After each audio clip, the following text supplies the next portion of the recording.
तो अब करते हैं इसके फोर्थ पार्ट को। तो इसके पहले पार्ट में हम से दे रहे कि क्वेश्चन पूछा है कि क्या कंसिस्टेंट है या इनकंसिस्टेंट। अगर कंसिस्टेंट है तो इसके सॉल्यूशन फाइंड करो ग्राफिकली।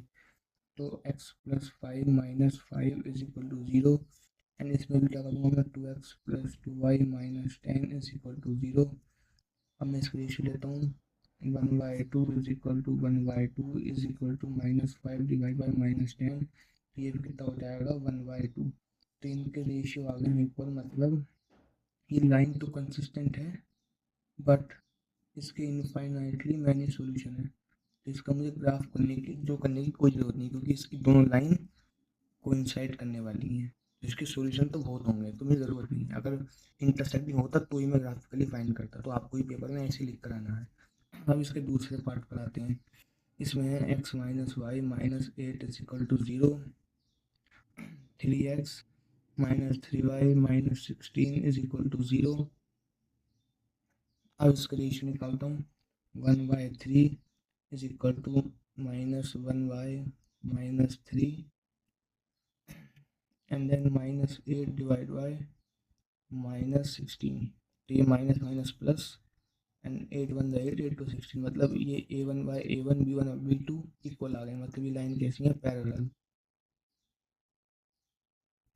तो ये होगा हमारे पास इनकंसिस्टेंट, इसका कोई सॉल्यूशन होगा ही नहीं, नो सॉल्यूशन। तो अब आता हूँ मैं इसके तीसरे पार्ट पर। दो पार्ट मैंने कर दिए हैं, तो तीसरे पार्ट में भी मैं इसके करता हूँ 2 divide by 4 is equal to 1 divide by -2 is equal to -6 divide by -4 1/2। तो यहाँ पर ये रेशियो इक्वल नहीं आ रहा है, मतलब ये लाइन कंसिस्टेंट तो है लेकिन सिर्फ वन सॉल्यूशन होगा। तो इसका एक सॉल्यूशन मैं ग्राफिकली फाइंड करता हूँ। तो देखते हैं कैसे करूँगा। यहाँ पर है 2x plus y minus 6 is equal to 0, then y is equal to 6 minus 2x। तो मैं इसका एक बॉक्स बना लेता हूँ x एंड y। इसका मैंने बॉक्स बना लिया x एंड y का। अगर मैं x की जगह 0 पुट करूँगा तो यहाँ 0 हो जाएगा, तो y 6 आ जाएगा। और अगर मैं x की जगह 3 पुट करूँगा यानी 2 × 3 6, तो y 0 हो जाएगा। x की जगह 3 कर दिया मैंने तो y 0 हो जाएगा। तो ये तो मैंने इसके फाइंड करे। अब इस दूसरी लाइन के भी ऐसे फाइंड करूँगा। 4x minus 2y minus 4 is equal to 0। तो इसका भी क्या आएगा, इसका आएगा 2y is equal to 4x minus 4, then y equal to 4x minus 4 divided by 2, y is equal to, यहाँ से मैंने 2 कॉमन ले लूँगा तो आ जाएगा 2x माइनस 2। तो ये आ जाएगा ऐसे। तो अब इसके भी मैं x और y की कॉलम बना लेता हूँ। जब मैंने x और y की कॉलम बनाई, तो अगर मैंने x की जगह 0 पुट करा, x की जगह मैंने क्या पुट करा 1, तो y कितना आ जाएगा 2 1 1 0। और अगर मैंने x की जगह पुट करा 2, तो 2 से 4, तो y आ जाएगा 2। तो अब मैं इसके ऊपर ग्राफ बनाता हूँ। अब जब मैं इसका ग्राफ बनाऊँगा तो आप फिर देखना।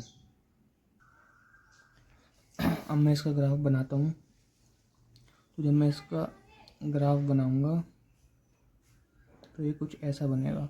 x की वैल्यू कहाँ तक जा रही है, सिर्फ 3 तक, 0 1 2 3।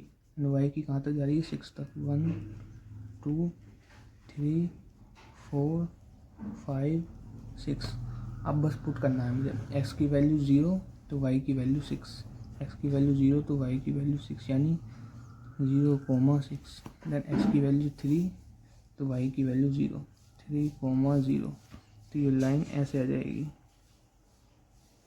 ऐसे आ गई लाइन।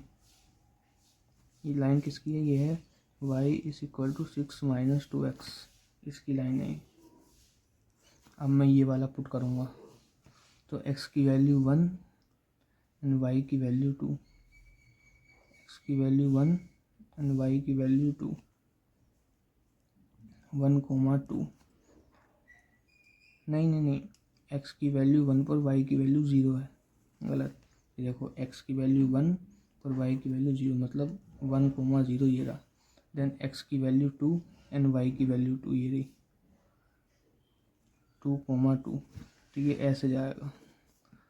तो ये आ गया है इस वाई लाइन का, y is equal to 2x minus 2। तो 2,2 है इंटरसेक्टिंग